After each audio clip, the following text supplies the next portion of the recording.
Então, vamos falar de uma forma um pouco mais simples, né? Como que eu entendi que as emoções tinham um impacto direto no trabalho de atendimento a emergências, né? Aí eu queria começar, Juliana, dizendo que é mágico, assim como os assuntos estão se encaixando, né? Porque o atendimento à emergência, ele, de certa forma... É... Oi? Ah, ok, obrigado. Então, de certa forma, assim, a resposta da emergência é um cuidado das organizações para com a comunidade, para com a sua força de trabalho, né? Porque se uma organização ofere lucros, gerando riqueza, na minha opinião, ela tem por obrigação que gerenciar esses riscos, né? Então, a área de atendimento à emergência, ela vem crescendo nesses 20 e poucos anos aí que eu estou na área de segurança do trabalho, eu vi muito crescimento, né? E, e até a gente pode comentar assim que os caminhos da área de SMS ou HSE, como a gente quiser chamar, são muitos, né? E que nem todo profissional de SMS, nem todo profissional de segurança vai necessariamente atuar com emergência. Já na minha vida, desde que eu comecei na profissão, os dois caminhos já vieram anexados, né? Talvez por eu, já no meu primeiro emprego, eu fui nomeado brigadista e, e já atuava dentro desse segmento. Talvez por eu ter atuado sempre em plantas voltadas à segurança de processo, né, plantas de alta complexidade, onde a primeira resposta a qualquer evento é sempre fundamental aí no resultado final, né? A única coisa que mudou do meu princípio até hoje é que hoje, na organização que eu atuo, eu estou designado formalmente como líder de brigada de emergência, né? Então, nessa atividade aí, eu vivenciei muitas coisas. Eu gostaria de dizer que foi suave, mas não foi, né? Eu assisti muitos vazamentos de produtos químicos, produtos perigosos, muitos incêndios e inclusive, um acidente fatal aí que vitimou 3 pessoas, sendo que 2 foram a óbito, né? Então, tudo isso foi formando uma visão de que as coisas podiam ser diferentes nesse segmento, né? Em todos esses eventos, invariavelmente eu observava as minhas reações e as reações das pessoas envolvidas, né? E por mais que a gente estivesse treinado e soubesse o que tinha que fazer, a gente percebia que havia um forte componente emocional envolvido, que era capaz de impactar os resultados, né? Então, já nos meus primeiros anos de profissão, eu dizia a seguinte frase para os meus colegas, né? Eu dizia assim, ó, existem 3 tipos de brigadistas, né? Os que correm para atender a ocorrência, os que correm em sentido contrário e não querem nem ouvir falar nela, né? E aqueles que não sabem o que fazer e se transformam em estátuas, né? Poxa, então, nesse momento aí, mesmo que instintivamente, porque eu não tinha tido nenhuma orientação, nunca tinha pesquisado nada a respeito, era só aquela interpretação a partir da observação dos fenômenos em campo, né? Nesse momento eu estava decifrando ali o mecanismo ancestral de luta, fuga e congelamento. E mais para frente eu ia descobrir como ele é importante nesse processo, né? A partir dessa conclusão é que eu comecei aí uma verdadeira peregrinação, né? Eu digo, não, isso tem um caminho.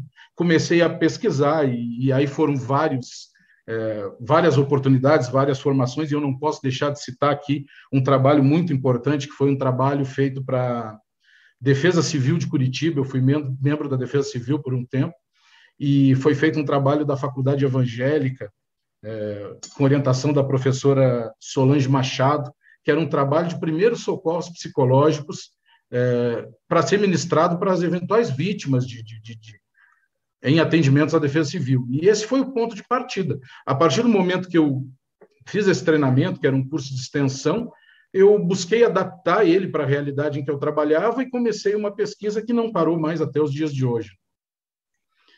Então, para a gente falar sobre isso, é bom a gente começar falando um pouquinho aí da fisiologia da reação, né? O medo em tempo real. Por que as pessoas, numa situação de emergência, seja numa situação crítica ou num evento de trânsito, por que as pessoas reagem da maneira que a gente costuma ver, né? A primeira coisa que acontece é que o hipotálamo envia uma mensagem para que o organismo fique alerta. Starta ali um processo de alerta. A glândula hipófise, logo depois, ativa as glândulas suprarrenais que produzem adrenalina, noradrenalina, dopamina e outros hormônios, né? Com isso ocorre a contração dos vasos sanguíneos, isso faz com que aumente a velocidade do sangue na circulação e, consequentemente, os batimentos cardíacos. A partir daí, os músculos recebem mais sangue, né? Então a gente já fica ali bombado, literalmente, né? As glândulas sudoríparas atuam para promover equilíbrio térmico, porque o organismo humano ele é muito bom em lidar com calor e não tão bom em lidar com frio, né? E aí é importante salientar que nos nossos tempos ancestrais, aí esse suor também ele é uma forma de proteção, que ele torna o corpo escorregadio, de difícil captura, né? Então é importante desde já a gente ver que esse mecanismo ele é ancestral, ele é um mecanismo que nos acompanha desde a pré-história, tá? Os brônquios se dilatam, né? Ampliando a nossa capacidade respiratória, aumenta a área de troca da realização da hematose lá. O fígado aumenta a produção de glicose, gerando mais energia. As pupilas dilatam, ampliando a visão, mas aí vem um detalhe interessante, porque ela amplia a visão geral, mas se perde muito nos detalhes, né? O metabolismo basal fica aumentado para manter a sustentabilidade de todo esse processo. O cérebro fica pronto para rápidas tomadas de decisão, mas aí começa o nosso problema. Rápidas tomadas de decisão não quer dizer que são as mais certas, né? O nosso corpo ganha força, ganha velocidade, flexibilidade e tolerância à dor, mas isso não quer dizer que a gente vai estar agindo da forma mais adequada, a gente vai estar agindo instintivamente. Neste momento que a gente começa esse processo, a gente entra no mecanismo de luta, fuga e congelamento. É muito importante, até que a Lala falou antes agora da teoria do cérebro trino, aí, né? do cérebro reptiliano, né? Do neocórtex e do cérebro límbico, né? E é importante a gente salientar até que quando a gente está no mecanismo de fuga, luta, fuga e congelamento, a gente está no cérebro reptiliano, né? Por essa teoria, a gente está numa reação plenamente instintiva. E essa mesma reação que a gente utiliza para um evento de trânsito e tal, a gente utiliza para defender a própria vida. Então, por isso, muitas vezes, a gente observa pessoas tendo reações desproporcionais, né? Quando estão operando dentro desse mecanismo. A partir do momento que eu conheci luta, fuga e congelamento, me parecia óbvio que grande parte das pessoas reagiriam dessa forma, principalmente aqueles que estivessem menos preparados para agir num determinado contexto, né? O mecanismo de luta, fuga e congelamento é uma reação fisiológica involuntária, que ocorre quando está sob risco, diante de uma situação em que a gente tenha medo ou um estresse, um agente estressor muito forte, né?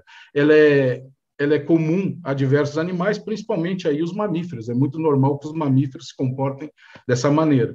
Ela serve aí para preparar o corpo para atitudes de enfrentamento ou evasão, e aí explicado por que alguns corriam para atender a emergência e outros procuravam se afastar, né? Ela causa uma súbita liberação de hormônios, e a falta de recursos para lidar com uma situação específica pode causar a imobilidade tônica, que seria o congelamento, né? Então, a gente ou corre para atender, ou foge, ou fica sem saber o que fazer. O grande problema desse mecanismo é que não existe um padrão de resposta garantido. Cada pessoa pode agir de maneira diferente em função de diversas variáveis aí, né? O que a gente vem percebendo ao longo do tempo, que as variáveis que mais impactam esse tipo de decisão é conhecimento, estar treinado, né, para fazer alguma coisa. Se a gente está treinado, tem conhecimento de como agir, conhece as ferramentas, conhece a proteção que oferece os equipamentos, é mais normal que a pessoa opte por lutar do que por fugir, né? Como fruto das observações do contexto da resposta a emergências, veio o entendimento que esse tipo de reação inata, né, não seria o ideal para agir, né? Não seria o melhor contexto atuar na resposta à emergência estando com um status emocional de luta, fuga e congelamento. Aí foi necessário entender como que a gente poderia fazer para evitar isso, né? Porque se chegar a esse ponto, é muito provável que a pessoa posteriormente aí tenha até sofrimento emocional causado pelo enfrentamento da situação, podendo vir até a desenvolver aí um estresse pós-traumático, né? Então, o fato é que essas ações ocorrem quando o indivíduo já está severamente impactado. Então, já chegou um ponto aí onde ele pode ter uma fuga descabida, pode ter uma luta numa condição que não é a melhor, que ele não está com o melhor equipamento, ele pode ter pressa excessiva, realização de ações com força e velocidade desproporcionais, dificuldades motoras, né? Em estudos mais recentes, né, eu obtive a informação que em determinados estados emocionais a gente pode perder o movimento bilateral, no caso, fazer uma conexão STORS com uma mangueira pode se tornar difícil, né? Porque eu não tenho condições de realizar esse movimento com as duas mãos, né? Em sentido oposto, né? Tudo isso causado pelas condições emocionais, né? Então, realmente parecia que esse não era o melhor caminho para que a gente chegasse a uma emergência. Aí a gente sabe que emergências são situações que emergem, né? E por isso tem o poder de alterar bruscamente a realidade. Aí que está o grande problema. A gente entra numa planta industrial, as condições estão normais, muitas vezes a gente trabalha lá dentro e parece que nunca nada vai acontecer. Mas quem trabalha na área de resposta a emergências, é fundamental que essa pessoa, ao entrar lá, foque, né, no seu dia a dia, no seu objetivo das suas atividades profissionais, né, que esteja ciente, né, da importância que tem a sua atividade caso alguma coisa foge do normal. Um respondedor pode interpretar uma emergência como uma ameaça à sua vida, né? Ele pode olhar uma situação como essa que está na foto e dizer, nossa, isso é muito perigoso, eu não vou sair vivo disso. Ou ele pode também achar que é um desafio, né? Ele pode olhar e dizer, não, se eu vencer isso aí, eu sou um bom brigadista. Nenhuma das duas coisas é a melhor condição, né? O que a gente precisa é que as pessoas entendam que a emergência é um evento, uma atividade profissional como outra qualquer, né? Que precisa ser realizada dentro de um protocolo, seguindo diretrizes técnicas, com disciplina operacional e respeito à hierarquia, né? As reações dos respondedores geralmente estão ligadas diretamente à sua capacidade de avaliação, comparação, análise, percepção do contexto, tomada de decisão. Todas essas, voltando à teoria do cérebro trino, são funções que a gente só executa se a gente estiver operando o neocórtex. Se eu estiver operando o cérebro reptiliano ou límbico, eu não vou conseguir ter essas funções nobres, né, de comparação, avaliação, cálculo, que são as que eu preciso para ter um melhor desempenho dentro do atendimento à emergência. As estratégias são um conjunto de ações, portanto, né, voltadas às propriedades cognitivas. Então, para que eu possa fazer uso delas, eu não posso estar dentro de um processo instintivo, né? Então, para isso, era preciso trabalhar a segurança emocional e a resiliência, né? Precisávamos aí construir um mindset de respondedor, que as pessoas tivessem a capacidade de se adaptar a condições extremas, realizando as tarefas da melhor maneira, e principalmente que elas tivessem aí a capacidade de analisar o grande paradigma do respondedor de emergência, que é a hora que eu tenho que entender que eu não posso atender aquele cenário, que eu não tenho recursos e capacidade técnica para atender aquele cenário e que eu tenho que recuar. Esse é o grande paradigma, porque todo profissional de emergência pensa que ele tem que atender a qualquer preço, e às vezes isso não é possível. Às vezes eu preciso recuar, né? Preciso fazer a contenção do cenário para que ele não tenha desdobramentos, mas não posso exatamente partir para extinção de um incêndio ou para o domínio total de um cenário, porque isso foge à condição que eu tenho no momento, né? Com a intenção de humanizar a atividade, aí, né? Então, e proporcionar as execuções táticas com maior eficiência, a gente elaborou um método para desenvolver resiliência nos brigadistas, tá? Visando com isso que as experiências de campo não venham alterar as nossas emoções a ponto de interferir, por exemplo, na percepção de risco, que já se falou hoje aqui, e que a gente sabe que fica bastante alterado dependendo da condição emocional do indivíduo, tá? Então, a gente tinha foco aí nas habilidades técnicas e motoras, mas mantendo as emoções em um nível estável, tá?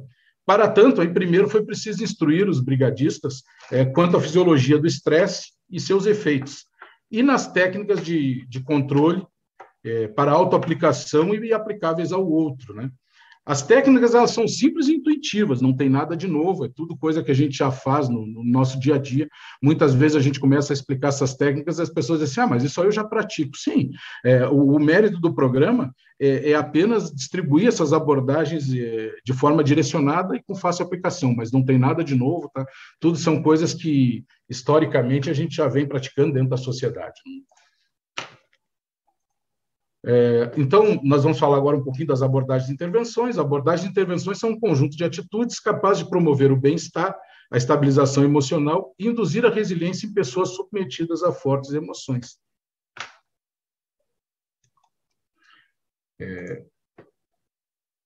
Nós temos aí 3 tipos de abordagem, né? São as abordagens que visam manter o foco e a concentração, aquelas que são para aplicação em nós mesmos, são para o nosso autoconhecimento, né? E aquelas que são para perceber e apoiar o próximo dentro da situação, né? Então, vamos falar um pouquinho primeiro das que são para manter o foco e concentração, aquilo que a gente estava dizendo, né?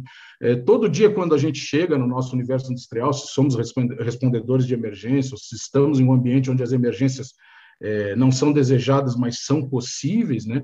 O ideal é que a gente já tenha consciência disso, que a gente está num ambiente onde as emergências podem acontecer. Se eu chegar lá numa condição, chegar todo dia para trabalhar numa condição onde eu estiver muito relaxado, a emergência vai causar um impacto emocional muito grande, né? Se ela acontecer, ela vai me trazer um impacto agudo, imediato, muito forte. Então, o ideal é que, se a gente é respondedor, que a gente já procure interiorizar isso, né? Como que eu posso fazer isso? Em alguns dias, por exemplo, que a gente tem algum evento na empresa assim que nos preocupa mais, uma boa prática é pedir para as pessoas conferirem os seus materiais, né? Verificar a integridade dos seus materiais. Isso deve ser feito todo dia, mas naquele dia mais crítico a gente pede um pente fino, né? Vamos olhar todas as instalações, vamos ver todos os equipamentos. Isso já dá um norte, já dá um sentido que há uma preocupação maior com a questão da emergência, né? Então, isso eu chamo de manter o foco pessoal. Atualizar constantemente as questões técnicas, estratégicas e táticas, né? Conhecendo claramente a sua posição e as funções que deve executar, são as ações dirigidas. Se eu sei exatamente o que eu tenho que fazer, é mais difícil que eu venha a ter um congelamento, que eu venha a ter uma imobilidade tônica, porque certamente eu estou mais preparado para assumir o meu papel, né? Uma das coisas que nos traz bastante dificuldade de agir nesse tipo de cenário é justamente a gente não entender bem o nosso papel ou não saber como a gente se encaixa. Por exemplo, pessoas que atuam numa equipe, numa posição, e num determinado dia, devido à ausência de algum trabalhador, vão cumprir outro papel. Dentro dessas situações é bem mais crítico para ele, porque ele não está acostumado àquela condição que ele vai atuar, né? Ele não tem um mapa mental daquela condição que ele vai atuar. Então, é muito importante que a gente estude as técnicas, as estratégias, as táticas, né, para que a gente saiba exatamente como agir. Assim como quando a gente chega num hotel, né, quando a gente viaja, quando a gente está em férias, o profissional de segurança, ele imediatamente vai conferir onde é que é a saída de emergência, onde é que está o extintor. Isso é um tipo de mapeamento que a gente faz, né, que já nos deixa preparado para agir em uma situação crítica, tá? Aí a gente vai falar também da construção dos mapas mentais, que é justamente isso que a gente estava falando agora, né? Realizando revisões periódicas dos espaços lógicos, das técnicas, dos recursos, né? Das características e limitações, porque eu volto a dizer, reforço esse ponto. É muito importante que a gente entenda que existe o paradigma de não se poder atender uma emergência, né? Muitas pessoas aí passam para essa atuação heróica, né? E arriscam, às vezes, as suas vidas e as vidas da sua equipe, né? Então, a gente precisa conhecer muito bem as limitações do nosso equipamento, as limitações das nossas estratégias, né? Para que a gente não venha agir de forma descabida. Realizar o reconhecimento diário do seu local de trabalho, com foco na resposta a emergências, né? Verificando aí a posição e funcionalidade dos recursos fixos e móveis, a condição das saídas de emergência, a presença de elementos atípicos que possam causar impedimentos. A isso a gente chama de antecipação, né? Aquela área que está isolada, aquela passagem, aquela escada que faz parte da rota de fuga e está em manutenção, a gente precisa estar sempre atento a esses detalhes para que no momento da emergência a gente consiga aí, ter esse mapa mental desse cenário. Passando aí para o autoconhecimento, é muito importante que a gente reconheça as mudanças fisiológicas internas originadas por estresse em nós mesmos. Eu, por exemplo, a região abdominal, né?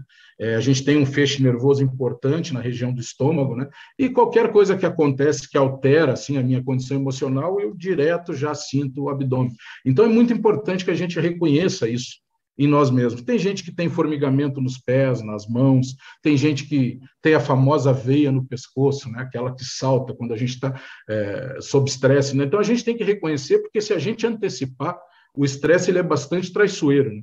Se eu conseguir antecipar a chegada dele através das primeiras reações fisiológicas, é muito mais fácil que eu venha ter controle sobre esses sentimentos, que eu consiga estabilizar a minha condição, do que se eu deixar a coisa chegar a níveis mais elevados. A gente tem que cuidar para não somatizar. Às vezes a gente já está sob o efeito de estresse e alimenta isso, né, com pensamentos, com palavras, né, com a forma de agir, e isso vai somatizando e vai ficando cada vez mais intenso, né? Então, a gente tem que estabelecer metas de atuação, antecipando os passos a executar. Isso é uma coisa que ajuda bastante, auxilia bastante a controlar, né? Se a gente está numa situação de medo, por exemplo, onde a gente está com dificuldade de agir, se eu estabelecer metas curtas, né? E pensando nos passos que eu vou executar, fazer tudo passo a passo, né? 3, 4 passos de cada vez, eu consigo fazer isso e vou vencendo a situação. Em processo de comunicação, é muito importante que a gente module a voz, porque com a voz muito tensa transmite esse sentimento para outras pessoas, né? E acaba ampliando bastante o cenário de estresse da equipe como um todo, né? Então, é sempre bom procurar fazer uma comunicação pausada, né? Com um tom de voz, buscar tranquilidade, por mais difícil que isso seja, para passar esse sentimento para as outras pessoas, tá? Aí o controle da respiração também é uma coisa muito importante. Mais tarde eu fui descobrir que todo o processo de estresse estava ligado à condição de respiração, né? Porque a gente tem o aparelho cardiorrespiratório, conforme eu vou aumentando o meu nível de estresse, eu vou acelerando os batimentos cardíacos e vou aumentando os movimentos respiratórios. Se eu chegar ao ponto de hiperventilação, eu vou ter um desequilíbrio entre a presença de oxigênio e de CO2 no organismo, né, do dióxido de carbono. E com isso eu vou cada vez hiperventilar mais, e quanto mais eu hiperventilo, mais eu vou ter um processo de estresse acentuado. Hoje já se sabe, inclusive, né, que alguns processos de síndrome do pânico são gerados por esse tipo de mecanismo, falha nesse comportamento, nesse mecanismo respiratório, né? As pessoas respiram errado e isso leva ao quadro de síndrome do pânico. Manter o foco nas tarefas, né? Realizar, agindo com força e velocidade compatível. É muito normal na pressa, né? A gente acabar imprimindo força desnecessária, né? O que pode gerar acidentes, né? Pode gerar retrabalhos, né? Então é importante a gente analisar bem. Eu tive um evento importante aí de um grande incêndio, né? Que eu tinha que operar uma viatura. E aí, no momento que eu subi no painel da viatura para operar, pelo visor, assim, pelo para-brisa do painel de operações, eu só via o clarão do fogo relampeando, né, para tudo que é lado. Estava chovendo também, tinha trovões, relâmpagos, né, e eu olhava para aquilo e naquele momento me deu um branco, assim, né? Aí o que aconteceu? Eu percebi que eu estava ouvindo o meu coração. Essa é uma dica muito importante que eu dou para todo mundo. O nosso coração não pode ser ouvido. Se eu estou ouvindo o meu coração é porque tem algo errado. Normalmente, quando eu estou em condições de emocionais estáveis, eu não consigo escutar a batida do coração. No momento que ela entra no cenário, é porque algo está errado. Então, nesse momento, eu fiz uma prática ali de equilibrar o processo respiratório, a gente chama de respiração tática, né?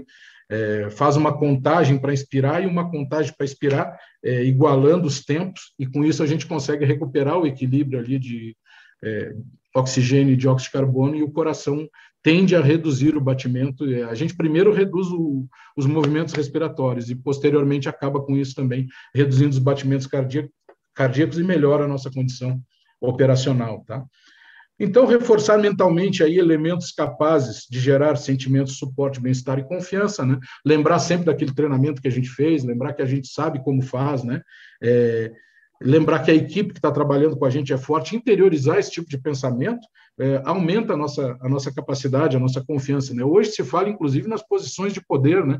Hoje, antes de uma reunião difícil, de um evento que pode nos trazer algum estresse, recomenda que a gente vá até um espelho, faça uma posição de super-homem, né, por alguns minutos, que isso faz com que o nosso organismo, né, produza uma série de hormônios, né? Inclusive, eu vi uma matéria recentemente falando, inclusive, na produção de testosterona, a partir da prática de executar esses movimentos. Então, é bem importante a gente ter esse reforço mental, tá? Indo agora para a abordagem de intervenções para o outro, e essa é muito importante, que essas são realmente aquelas que visam humanizar o ambiente, né? A gente deve aproximar, se a gente tem um colega que a gente está percebendo, e com o tempo a gente fazendo o uso dessas técnicas, a gente começa a perceber os movimentos mais sutis, tá? Então, a gente começa a perceber no colega quando é que ele está virando a chave, quando é que ele está chegando a um ponto ali que ele vai ficar emocionalmente estável, a gente pode aproximar, estabelecer o contato, né? Lembrando que o contato físico tem que ser sempre permitido, né? A gente tenta um primeiro contato leve, e aí, se o colega concordar com isso, aí a gente faz um contato mesmo, faz o que a gente chama de conectar, né? Estabelece mesmo um contato físico mais intenso para fazer a abordagem, né? A gente procura falar com voz calma, né? E quando a gente faz esse contato físico, a gente estabelece ali uma comunhão para o enfrentamento, né? Fica claro que somos dois contra a adversidade, somos três contra a adversidade. Então, esse contato físico, vocês podem ver que nos treinamentos de brigada de incêndio é muito normal que o líder faça o que a gente chama de cadeado, né? Bota os dois braços em cima dos ombros dos primeiros homens ali da linha, e isso é um reforço emocional bem importante, é uma técnica de ancoragem bastante importante aí que ajuda muito na estabilidade emocional dos brigadistas, tá? Então, a gente deve demonstrar elementos que liguem a pessoa ao ambiente, de forma a manter contato com a realidade, porque diante de um grande estresse, assim, geralmente uma vítima de um acidente ou uma pessoa que está sendo resgatada, ela tende a sair da sua linha espaço-tempo, né? Ela fica um pouco perdida. Por isso que se usa aquela técnica até que a gente vê muito em filmes, né? Que o pessoal, quantos dedos tem aqui? Diga seu nome e tal. Isso é uma forma de trazer a pessoa de volta à realidade, né? Claro que a gente não deve nunca ressaltar eventos que tragam algum trauma. A pessoa sofreu uma lesão, uma amputação, a gente jamais vai falar nada que lembre dessa situação. Vai jogar sempre para outro sentimento, né? E uma coisa que eu digo sempre para quem chega no cenário assim, observa um cenário de acidente, se não tem nada a fazer, jamais chegue perto e diga assim, ó, puxa vida, tá. Isso é a pior coisa que a gente pode fazer, aquele cara que vem, olha por cima, a vítima olha para ele, e o cara chega assim, nossa, que problema, olha só a perna do cara. E isso jamais a gente deve fazer, né? Então, uma coisa importante para estabilizar a vítima é que a gente já tire todas as pessoas que não estão no atendimento de perto, né, para evitar que esse tipo de coisa aconteça, né? A gente pode sempre também reforçar elementos que eventualmente sejam percebidos como capazes de gerar sentimentos de suporte, bem-estar, confiança, né? Lembranças de pessoas queridas, olha, teu filho está te esperando em casa, enfim. Vamos adiante aqui. Muitas vezes aí o nosso dia a dia não permite que a gente pense nesse tipo de coisa, mas é muito importante que a gente... Opa, deu uma travada aqui. Tá. Eu quero mostrar umas fotos da aplicação dessas técnicas para vocês em campo aí, tá? Então, nesse primeiro momento aqui, eu tenho um desenvolvimento de um processo de autonomia em alguns movimentos aqui. Quando um treinando é novo, né, essas pessoas nunca tinham estado diante de um obstáculo em chamas. Então, a gente começa fazendo um conectar mesmo, começa bem forte ali, contato físico, né? Vai acompanhando, vai conversando, vai explicando a técnica, que é muito importante, que a gente conheça a técnica adequada, né? E aí, com o tempo, a gente vai se afastando, né? Vai deixando com que as pessoas ganhem maior autonomia. E já na última foto, nesse momento, já era final da tarde desse dia de treinamento, as pessoas já estão distantes, né? A gente mantém o contato ali através da conversa, eleva um pouco o tom da voz para ser ouvido, faz movimentos com os braços, tal, mas vai dando autonomia, né? Faz gestos, mostra por gestos, e as pessoas vão ganhando essa autonomia e, quando vê, estão fazendo o movimento ali, o exercício sozinhas, tá? Então, aqui eu tenho uma demonstração também é uma prática que a gente faz de chegar próximo do fogo para demonstrar para os treinandos a eficiência da proteção do traje contra o calor, né? Isso é para construir também essa credibilidade, né? Essa resiliência neles, que eles podem se aproximar um pouco mais do fogo, que o equipamento vai resistir. É claro que a gente faz isso em ambiente controlado, né? Assim. Aqui mais uma demonstrando ali o local seguro, porque o combate precisava começar ali, o brigadista estava um pouco tenso, né, não queria chegar ali naquele local. Aí eu fui até lá para mostrar para ele que ali era um ponto seguro, que a fumaça estava passando por cima, que o traje resistia ao calor, né, que então não havia motivos para que não começasse. Certo? Aí... Aqui mais uma, né, essa técnica da ancoragem emocional que eu falava para vocês, né, então, nesse momento eu não estava como líder da linha, mas eu vi que as pessoas estavam um pouco tensas de de executar o exercício. A gente vai até o local, relembra a técnica no uso do equipamento, vê que a mão ali faz o conectar, né, transfere essa presença, né, a gente faz ali a comunhão com a equipe, né, e a gente consegue aí um bom resultado. E o importante é salientar que essas técnicas aí, elas servem para tudo na vida, né, inclusive a minha própria condição sobre diversos aspectos melhorou bastante a partir do momento que eu passei a praticar. Já vivenciei situações como, por exemplo, emergências, reuniões, né, difíceis, diversas, assim, e isso ajuda bastante, tá? Então, a última, eu queria deixar um convite para vocês, né? Muitas vezes o nosso dia a dia dentro das plantas é tomar de atividades burocráticas ou rotinas pré-estabelecidas, e a gente não nega de jeito nenhum a importância desses compromissos, né? No entanto, é importante a gente lembrar que na maioria das atividades que ocorrem no universo do trabalho existem pessoas, né? E a gente fala muito em humanizar, hoje o tema tem sido muito esse, né? E humanizar é o quê, né? Não é nada mais que realizar qualquer atividade levando em consideração o caráter único e complexo do ser humano, né? Então, sendo assim, se mesmo atividades críticas, como as de resposta à emergência, a gente consegue encontrar um caminho para buscar uma humanização do ambiente, né? Aonde que a gente não conseguiria, né? Então, o convite que eu faço para vocês é esse, que vocês procurem, assim como eu, assim como a Juliana vem fazendo e tantas outras pessoas, né? Humanizar os ambientes, né? Porque as pessoas são as soluções para tudo. Que maravilha de reflexão, César. Nossa, estamos aqui, o chat, as pessoas estão assim, uau, que trabalho incrível, que trabalho consistente, profundo, que faz a gente pensar, né? Até mesmo se conhecer melhor, como que a gente está lidando com o enfrentamento dessas situações, né? Então, tem muitas coisas bonitas sendo ditas aqui da sua apresentação, eu tenho certeza que o pessoal saiu muito inspirado, já tem gente querendo o teu contato. Gente, depois o César vai para o chat aí interagir com vocês. Tem tanta pergunta que a gente não vai conseguir nem responder todas. Mas a gente selecionou algumas aqui, César. Quero trazer para a gente dar uma passeada.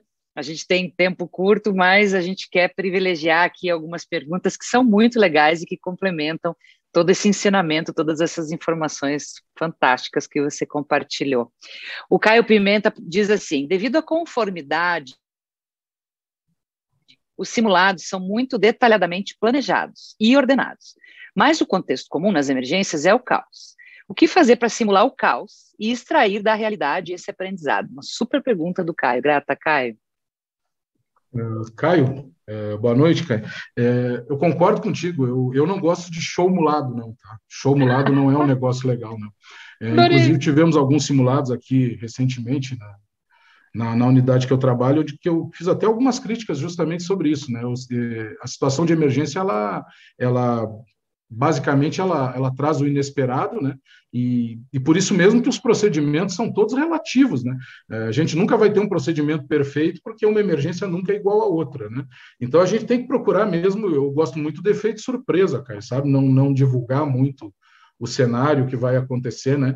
Mas não tem nada melhor que o simulado feito quando a gente tem um campo de treinamento, por exemplo, né? Que a gente pode fazer um simulado e startar um atendimento já com chamas no tanque, a gente pratica isso. Isso traz um componente, assim, emocional bem forte para a situação, a tal ponto que, às vezes, quando eu pratico esse tipo de evento, eu peço para um técnico mais experiente ir junto na viatura, com medo que as pessoas percam aí o controle emocional. Lembrando que a sirene é uma coisa extremamente adrenalizante, né? No momento que eu parto com a sirene ligada, alguns tipos de sirene mais que outros, né? Então, eles alteram bastante o nosso estado emocional. Quando vê, o cara sai numa rua reta, na ponta lá, né? Perde a velocidade controlada. Então, eu te diria assim, que o ideal é não revelar os cenários, traçar cenários o mais próximo da realidade possível, que nem sempre é fácil, né? Mas esse é o desafio, é fugir do show mulado. Adorei, César. Showmulado é maravilhoso. Muito bom.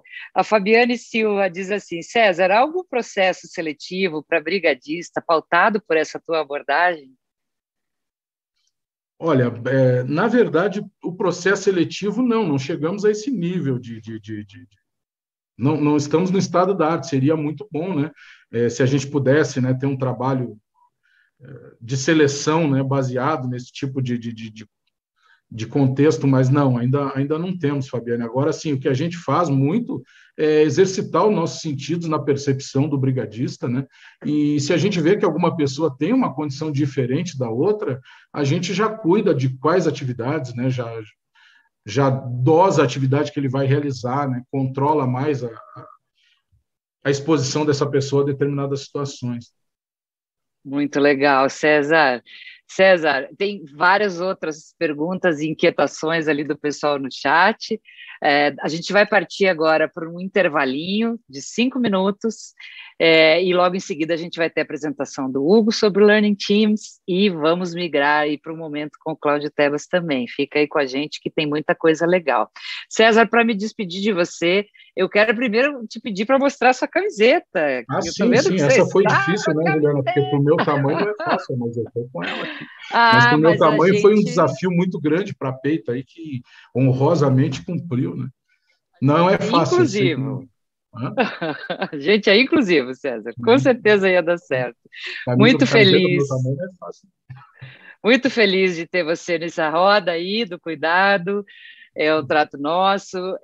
Muito grata por todo esse conhecimento maravilhoso que você compartilhou com a gente. Eu tenho certeza que é essa chave, né, da neurociência conectada com o enfrentamento de emergência, ela não só agrega valor para quem está aqui participando, compreender de um outro ângulo a história do combate à emergência, mas também se aplica a várias outras práticas e desafios que os prevencionistas enfrentam aí no dia a dia, da gente estar preparado, treinado, capacitado para poder fazer os enfrentamentos, né?